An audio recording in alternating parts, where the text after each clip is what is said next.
Welcome back to the Elisha's Riddle podcast, a prophetic conversation unraveling the riddle of Christ in all things. How you doing, Nick? Oh, I'm doing good, man. It's about 60 degrees today in New Jersey. Very weird fall weather, but it is Hallmark Christmas season. Apparently, I was told that by my family this week. So I am fully engaging into the festivities inaugurated by the Hallmark Channel. I guess that's what's happening lately. We put up our Christmas tree this week, so I'm with you, man. Wow. Okay, we haven't done that yet. We're celebrating the birth of Jesus. Yep. Yeah. For 2-3 months. He's why not? It's a good thing to celebrate. Yeah. Why not? All right, so this week we want to jump into a new topic. We want to cover terrorism, the end times, what God is doing in the nations, sort of continuing a little bit off of Israel and Palestine, but taking it, I guess, in a fresh direction. So first of all, we know that there's terrorism happening around the world. We do want to bring up 9/11 and talk about that today, and a special movie that's near and dear to our hearts, Monsters, Inc., the Pixar movie. But before that, let's just talk about just rumors and rumors of war. Jesus told us that these things would happen in Matthew 24. And we see wars and rumors of war happening. World War III, people throw that phrase out. Plans of the enemy. So why don't you just touch a little bit on just things that you're hearing, things that you're feeling in the spirit, and then we're going to see where we go. Yeah, this actually last week, right before we went to record our last podcast on Israel and Palestine, I was watching a video, and this particular person was teaching on some things about Israel, and had mentioned a sense that a lot of different prophetic voices out there have about the need to pray for protection over our country right now. That there's people that have come in through the border over the last number of years who could have ties to Hamas and other terrorist organizations. And right as I got to that part of this video I was watching, a prayer request came through in my email. We send out prayer requests regularly. Our church, we have a group of intercessors that pray for different things. And this was a unique prayer request. It was from a woman in our church who's been having a series of dreams. And in the dreams, there's been some negativity, some stuff concerning America, and just this sense of needing to pray for protection. And she woke up and heard the word dystopia. This word dystopia came right into her spirit, which of course is not a good word. When you hear dystopia, you think of just a bleak apocalyptic future. Mm-hmm. And so, man, that just got me down the rabbit hole of prayer and intercession and terrorism and what's going on in our country. And with that, there's a lot of prophetic voices, not only talking about terrorist attacks, but they're talking about World War III more than ever, and how there's a plan of the enemy to get World War III started. And we need to pray. We need to engage with this because we don't want to see that happen. We don't want to see death and war and famine and plague happen. We want to see the kingdom of peace, joy, and righteousness advance. So that's kind of where we've been at. Yeah, and just to remind, God's heart is not for war. Like the prophet Isaiah said that that God wants to beat there's people's swords into plowshares, and so God really it doesn't want war. He actually does want peace between the nations. So this whole World War III thing, I had a dream back in 2010. And we like to get prophetic, so got to share a prophetic dream here right off the bat. But back in my day in 2010, just had a prophetic dream that World War III, there was some sort of World War III happening, and you and I, Nick, we were just hanging out, and we started dancing while World War III was happening, and then a whole bunch of other people saw us dancing, and then they started dancing, and then of course I did, as it's been previously documented that I come from the house of prayer, so I've learned about World War III. I've learned about end times and certain nations being involved, and I guess but as we start to believe in the gospel and really encounter the heart of God, it's like the question kind of rises: is this predetermined? Is this just automatically going to happen? Are we just at at the disposal of just all the World War III is just going to happen, and there's going to be nuclear bombs going off, and Right. um, Right. That's the word. That's the that's what is communicated in a lot of places in the church, not just in the prayer movement, but all over the the world, the evangelical world. There is this sense of that the future is determined, that the Bible has these prophecies of global crisis. And so it leads to a little bit of attention when we talk about praying for peace. When we talk about praying, there's such a a dichotomy. If you just talk going back to the Israel issue, where you get Christians are saying to pray for the peace of Jerusalem, right? And yet at the same time, the teaching coming out of a lot of places is saying that, well, actually, there won't be peace in Jerusalem. There's going to be war, ultimately World War III. All these like certain nations are going to form an axis of evil again, and they're going to destroy Israel. And 2/3 of the nation's going to get murdered, raped, pillaged, destroyed, and then there will be peace. And so it's like it leaves the question like, okay, so what are we praying for then? Are we just praying for God's, if that's God's will? should we pray for Israel to be destroyed Yeah. so the second coming will happen? Yeah. Like, It raises these big questions. And so we wanted to dive into that a little bit, right? We wanted to kind of unpack this because I believe we believe, and we'll share a little bit of our story more with this, that there is hope. There is there are possibilities in the kingdom of God for amazing things. And yet we know Jesus promised wars and rumors of wars would happen. We know that tribulation comes. So either way, we want to be ready. We want to be in a position of joy and peace. But do we have to resign ourselves to a dystopian apocalyptic future with the world run by lizard people? So maybe we could maybe pump the brakes a little bit and keep me on I track, Dylan.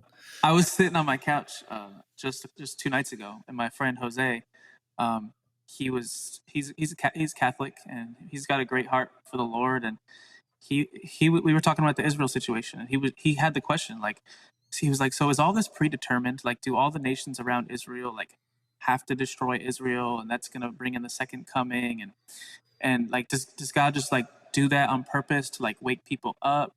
And he was just like, it never really sat all the way right with me. Like Jesus came and told us to pray to our Father, like, our Father who art in heaven, hallowed be thy name. Like we trust that he's a good father. So does this stuff automatically need to happen? It's kind of like the question that's been on my mind. We wanted to kind of bring up, but let's go back in time a little bit to 2014. Let's go. It was 2014. We started to explore some of this eschatology, and actually, where should we go next? Should we go to 9/11, or or do you want to go to something wicked this way comes? Yeah, maybe we'll start there.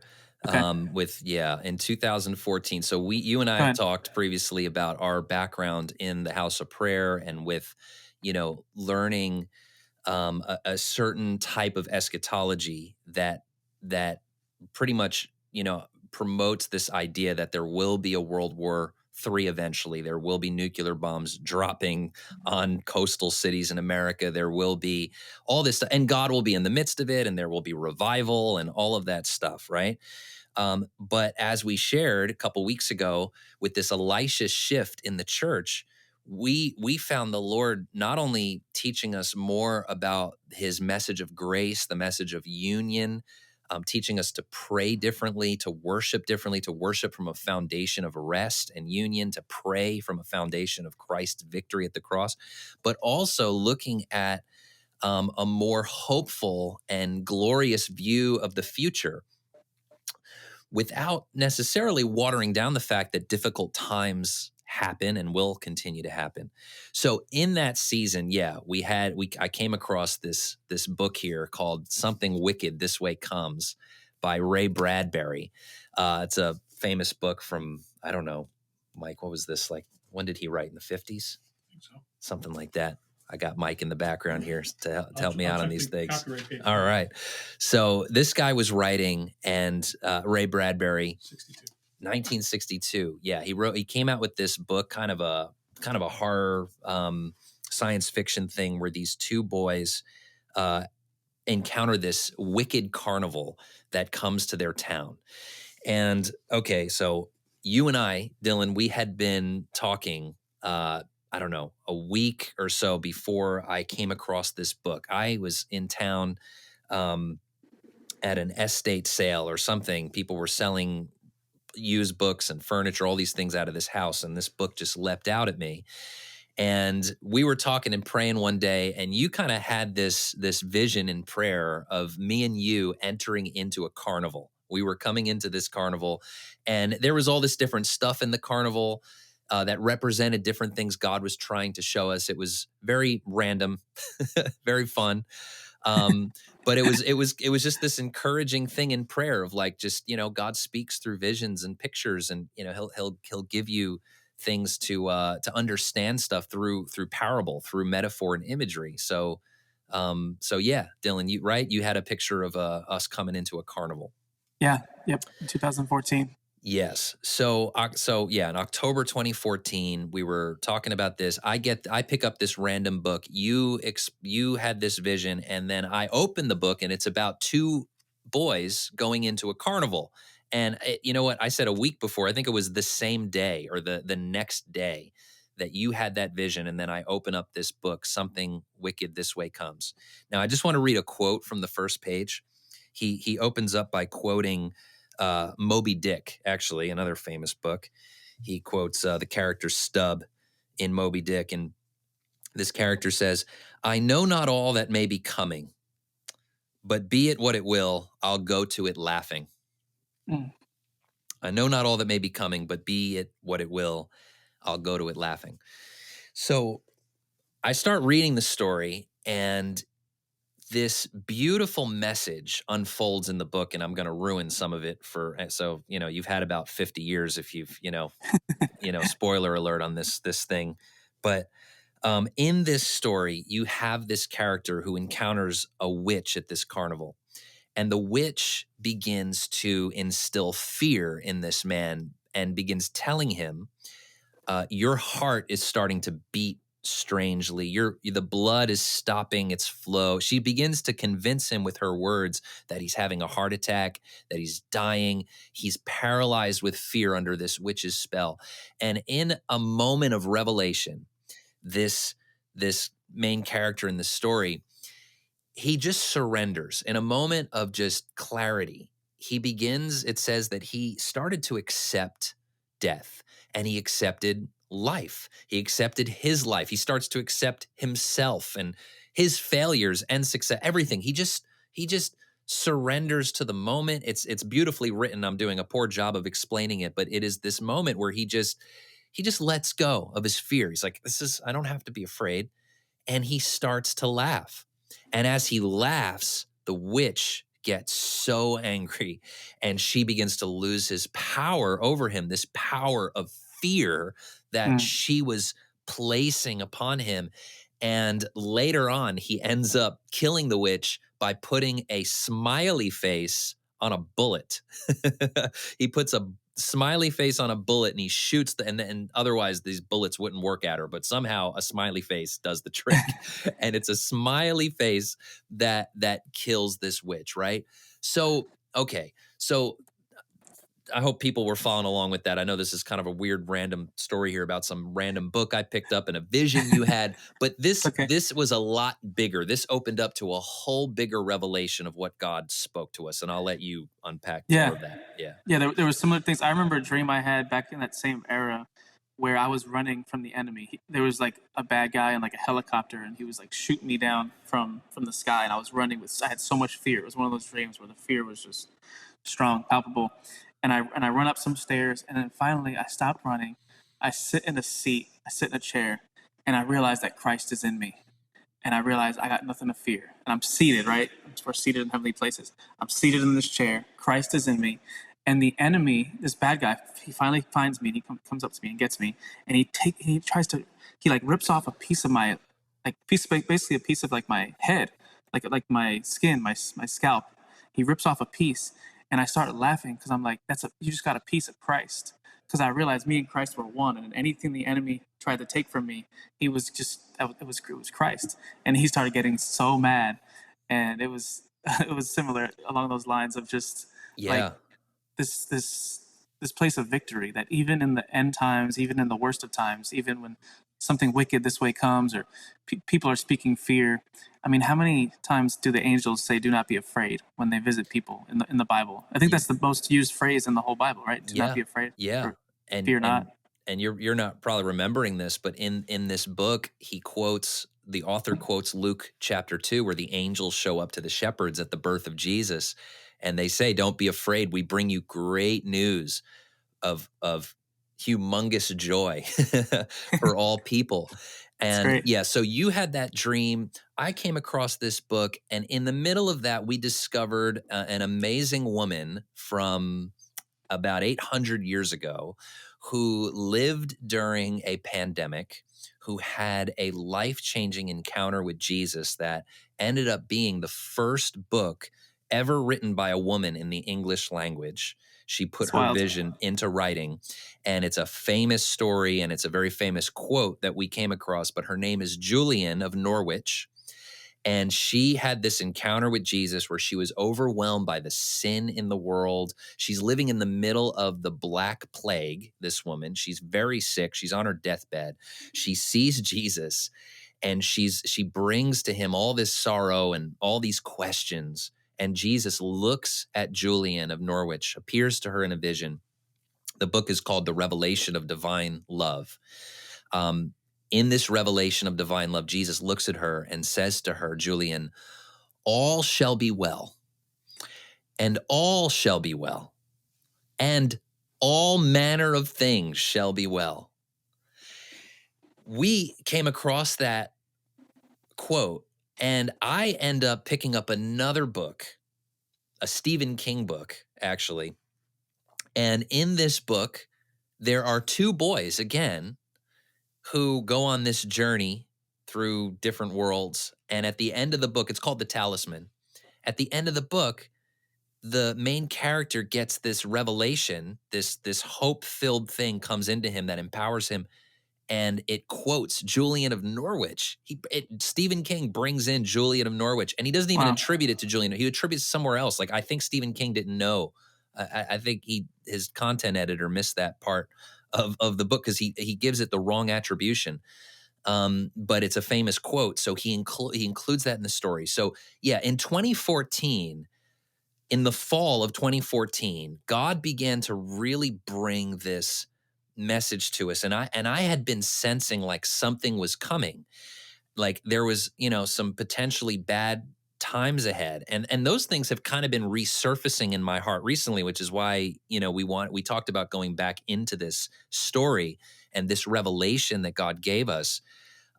At that time, I felt like there was going to be some kind of serious cyber attack on the nation, something that would really paralyze and cripple our economy. And so these are the kind of things that that have been kind of resurfacing and feeling like, all right, a call to prayer, but not just to pray, but to put a smiley face on the bullet of our prayers, on the bullet of our lives, and to walk in a deeper level of joy. So there is one final part of this 2014 Odyssey into the joy of God, which has to do with the movie you referenced. So share that part, and then we'll start to hopefully break this down more Hmm. clearly.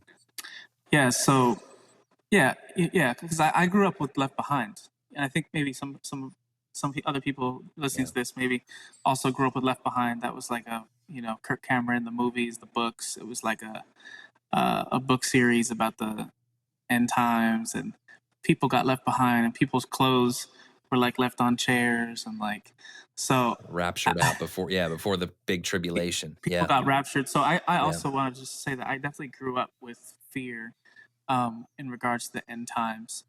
And I don't know how much of that eschatology from Left Behind was really healthy or biblical. Maybe some elements of it was, but um, I was so afraid of heaven. I was so afraid of God. It definitely like didn't bring me closer to God. It pushed me away from God. Um, and so in that context, yeah, all this stuff started happening. So the book that you read, Something Wicked This Way Comes, and I was in Disneyland actually when you got to the end of that book, and we were talking. My wife was working at Disneyland, and it was just like I was at like the happiest place on earth, and you were telling me like about this smiling bullet, and it was just perfect. Broke the And then witch's power. Yeah. Yeah. yes, and then Saint Julian, like what a beautiful testimony, and like you said, she was in the Black Plague. Like there was like, how many people were dying in the Black Plague? Like A millions. quarter of England's or Europe's population, from what I've read. Yeah, a quarter That of the entire population. Like if that happened in America today, a quarter of, I don't know the math on that, 75 million people maybe would be dead. so so 75 million. so at that time it was in the millions. I don't know. I've made. It was like 2 million, I think. Mike said maybe 2 Okay, million. Yeah. that's an insane amount of It's people. especially for that time in the world. It was a smaller population. It was So death everywhere. so how could people at that time not think that they were in the end times? You know what I mean? Like if you're living in the Black Plague, It was the horsemen of the apocalypse coming at them. There was famine, there was absolutely. plague, death, and Straight out of this straight is out of the it. book of Revelation. Straight out of the book of Revelation. Yep. Oh, boy. Yep. Same thing with the Great Depression. 75 to 100 million. Really? Yeah. 75 to 100 million people died in the era of Julian of Norwich, and she was just this little lady who was just a woman of prayer and like knew Jesus intimately, and she was just like, Lord, what do I do? Like what's going on here? And in that place, Jesus was like, all will be well, all things will be well, and all manner of things will be well. Jesus, And the so, Lord Jesus, resurrected Jesus, told this. I believe this was a real encounter with the Lord. People might argue with that, but I believe Jesus came to this woman, the Lord Jesus, and said to her, "Hey, everything's going to be okay. yeah, Everything's going to be okay," is what he said. I mean, wild. right. So just a message of hope, and for her to continue in her joy, because yeah, like Paul says, rejoice in the Lord always. And again, I say rejoice. I pretty much have to quote that every podcast. It's in our agreements, in our contract. But does that change? Does that change in the end times? You know what I mean? Does that, when there's wars, when there's rumors of wars, when there's plagues, does that change? And I felt like in 2014, like God was really solidifying this and saying, Yeah. like, I, the Lord, do not change. That's what he says in Malachi, that in the midst of dark times, you are called to be the light. Yeah. And you are called to shine bright. Yeah. The light that shines brighter in the darkness. So I realized. So I was watching Monsters Inc. a lot at that time. Just a great, wholesome Pixar family movie. Mike and Sully, two monsters who their job was to scare children and to bring fear to children. And then spoiler for anybody who hasn't seen Monsters Inc.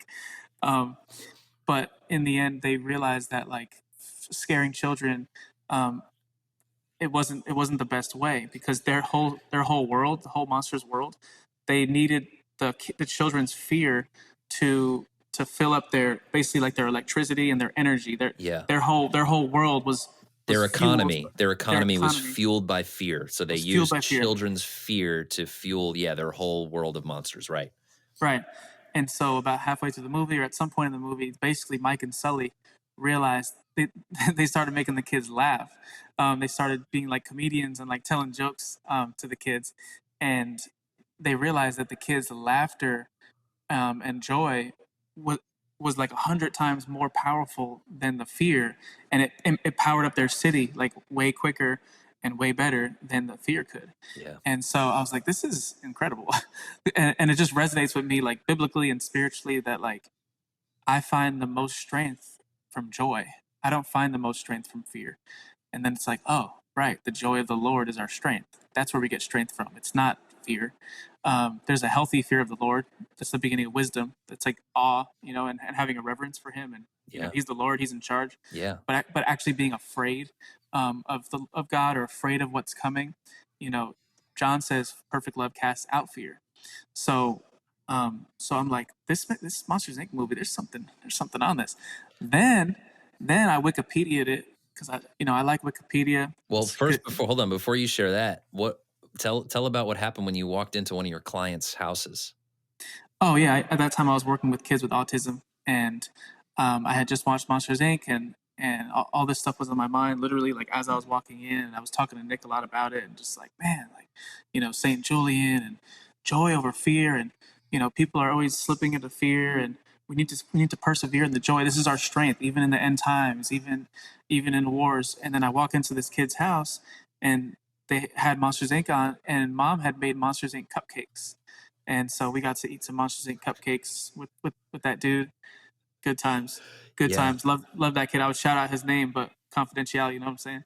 Um, so so I looked up Wikipedia, and I realized this movie came out, I believe, in October or November of 2001. And I was like, this movie came out right after 9/11. This movie was from God to help people realize that fear was not the Terror. way. Terror. Fear and terror are not the way. 9/11 was such a time of fear, and of course, like, our country came together. That was kind of beautiful. The firefighters and the Yankees were in the World Series, and Derek Jeter hit some home runs, and um, but there was a lot of fear, and I feel like that movie was given, for those who have faith to accept this. I feel like, God can use a Pixar movie to wake up people out of fear, and to realize that, look, joy and laughter are still Yeah. going to be your strength, even in the face of terror. They were putting commercials out for this movie before 9/11, right? Like they had this in the pipeline. Disney It's true. Pixar, right, was getting ready to make this movie, not knowing what was about to happen in the world. So there was trailers, previews for this movie about Monsters Inc., about basically a parable of how joy is more powerful than terror.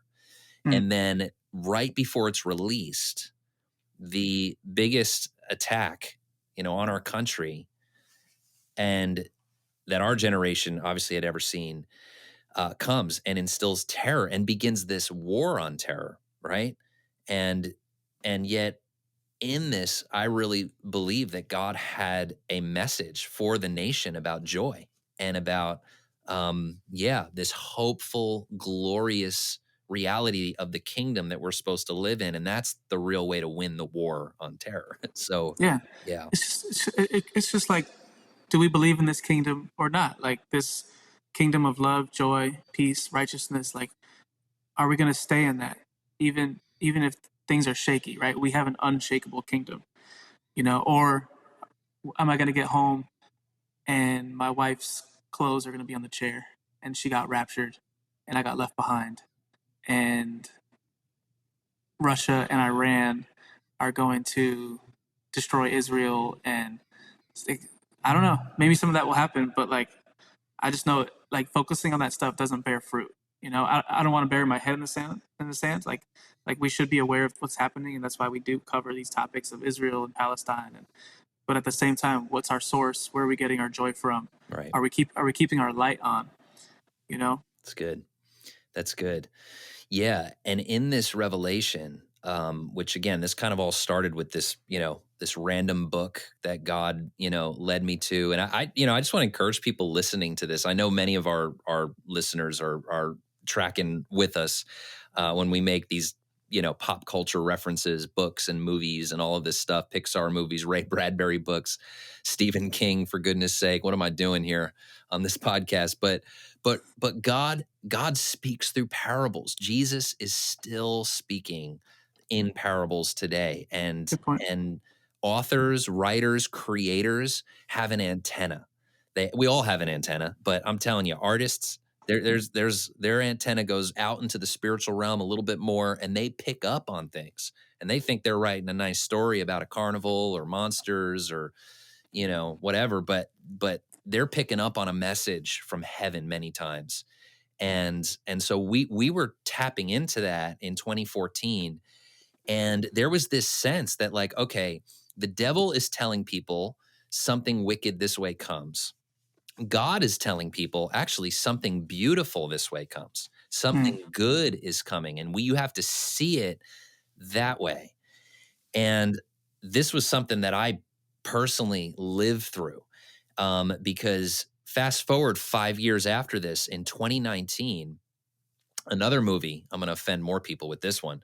I was watching a Harry Potter movie, and in this Harry Potter movie, it opens up. This was on New Year's Eve in 2019, right? So we're going into 2019, And it opens up with a choir singing, and they're singing the lyrics of Shakespeare. For those who don't know, that title comes from a Shakespearean poem, Something Wicked This Way Comes.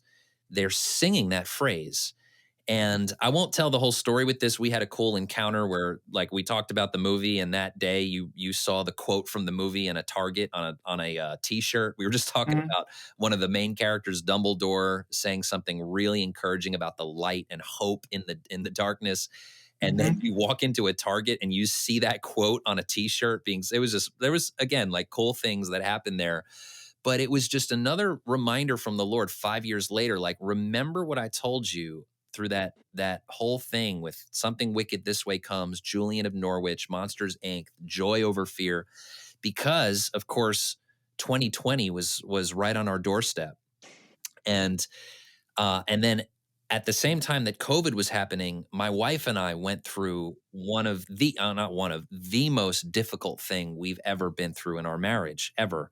Probably the most difficult thing I've been through. And I've talked about this in other places. I won't go into the details here, but we went through hell and a lot of pain. And yet, this situation that my wife and I walked through, which was at the same time that a pandemic was coming onto the world scene, literally the day that my elder team at our church talked to me and Kelly about taking a sabbatical, that same day the governor of New Jersey came on and told the whole state to take a sabbatical, that we were all going to be on lockdown.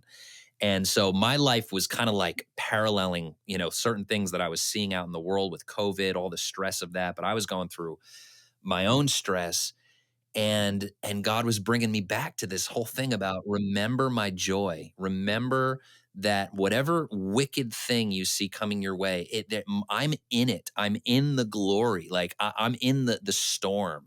Right, there is this beautiful picture of this in the book of Ezekiel, where the prophet Ezekiel sees a storm coming, Mhm.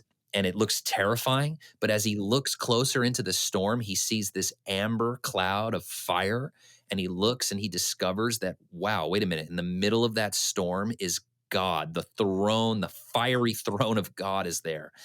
And the Lord was telling me this while I'm like, I feel like my life's falling apart, the world's falling apart. And I bring that up now because here we are 3.5 years later. And 3.5 years is another kind of important number in the Bible of, like, going through a journey, a time of testing.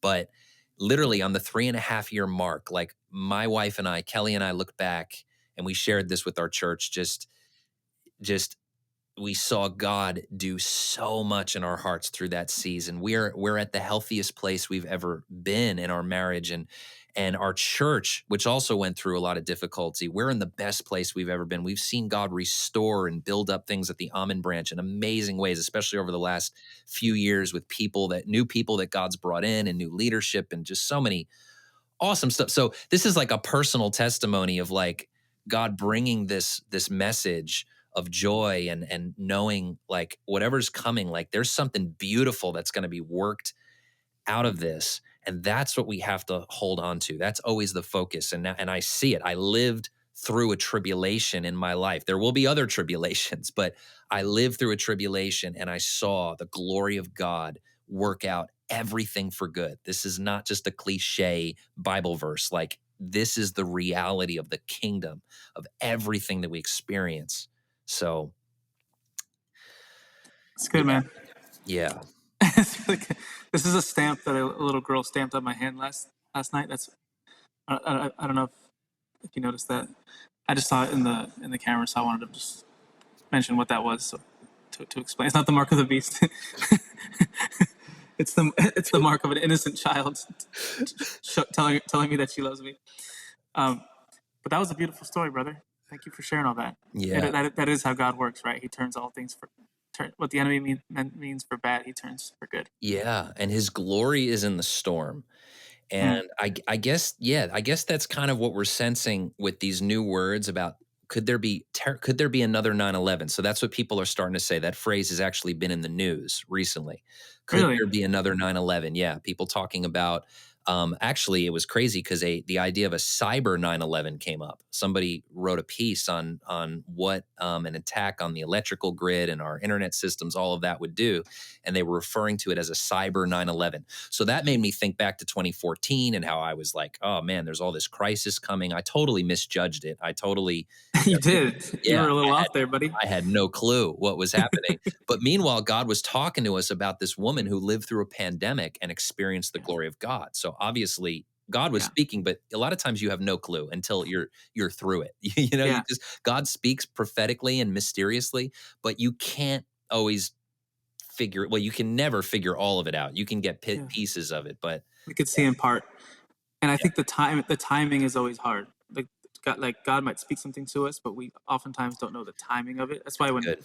the disciples asked Jesus, like, when will and he's like, the days and the hours, the times, I don't even know. Like, only the Father knows. Like, Yeah.